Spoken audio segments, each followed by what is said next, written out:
औज़ुबिल्लाहिमिनश्शैतानिर्रजीम बिस्मिल्लाहिर्रहमानिर्रहीम। अज़ीज़ तलबा तालिबात अस्सलामु अलैकुम। उम्मीद करता हूँ कि आप सब खैरियत से होंगे और अल्लाह ताला आपको सेहत और तंदुरुस्ती अता फ़रमाए और हमेशा अपने हिफ्ज़ व अमान में रखे। कमिंग टेस्ट में हमारा सबक आराम व सुकून शामिल है। आज हम लोग इसके एक्सरसाइज सवालों के जवाब जो हैं वो रिपीट करेंगे। सबक को बहुत अच्छे तरीके से पढ़ना आप लोगों ने। मुश्किल अल्फाज के मानी आपको लिखवा चुका हूँ और जितनी बेटा वोकैबलरी आपके पास अच्छी होगी उतना सबक के मुतालिक जितनी भी चीज़ें होंगी वो आप इजीली उसको मुकम्मल कर सकते हैं। सबक पढ़ेंगे तो कल को अगर इसका ख़ुलासा भी आ जाता है तो आप उसको अच्छे तरीके से मुकम्मल कर सकते हैं।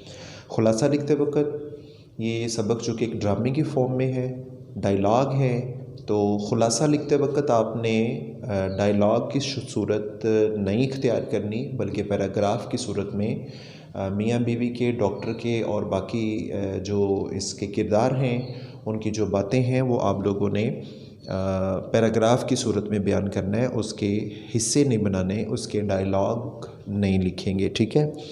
तो इसके एक्सरसाइज का सवाल नंबर 1 है, रोज़ाना आराम व सुकून ना किया जाए तो इसका क्या नतीजा निकलता है। हम लिखेंगे मुसन्नफ़ सैयद इम्तियाज़ अली ताज इस सबक में बयान करते हैं कि अगर रोज़ाना काम काज के साथ साथ मुनासिब वक़्त आराम व सुकून के लिए ना निकाला जाए तो इंसान बीमार पड़ जाता है और फिर उसे बहुत सा वक़्त चारपाई की नज़र करना पड़ता है। इस तरह सेहत और दौलत दोनों चीज़ों का नुकसान होता है। तो काम काज के साथ साथ हमें मुनासिब वक़्त आराम व सुकून के लिए भी निकालना चाहिए। दूसरा सवाल है, बीमारी के बावजूद मियाँ दफ्तर जाने के लिए क्यों तैयार हो जाते हैं। आप लिखेंगे कि बीमारी के बावजूद मियाँ दफ्तर जाने के लिए इसलिए तैयार हो जाता है कि बीवी डॉक्टर की हदायत पर कोई अमल नहीं करती, मियाँ के ख्याल सुकून का, आराम व सुकून का कोई ख्याल नहीं रखती।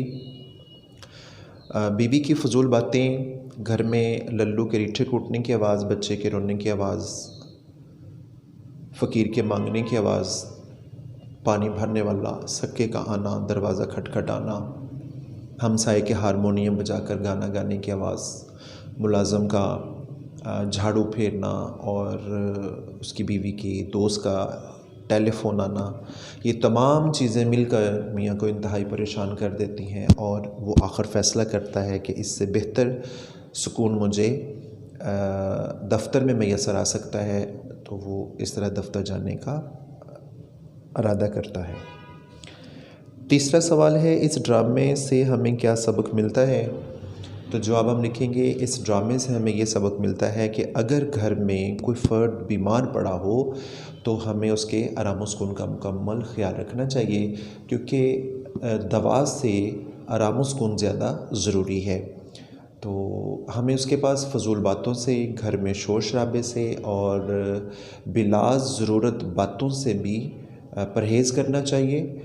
मरीज़ जितना आराम और सुकून में रहेगा उतना वो बीमारी से जल्दी छुटकारा पाता है।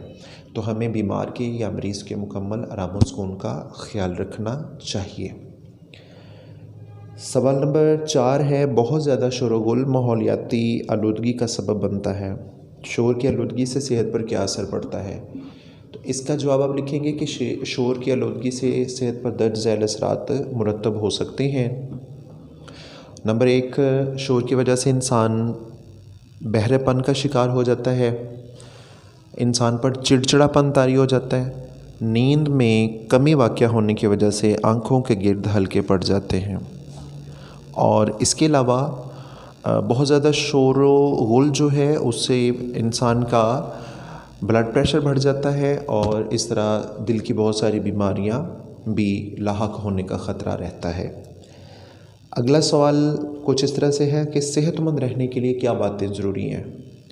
तो इसका जवाब आप लिखेंगे कि सेहतमंद रहने के लिए हमें रोज़ाना काम काज के साथ साथ मुनासिब वक़्त आराम व सुकून के लिए निकालना चाहिए और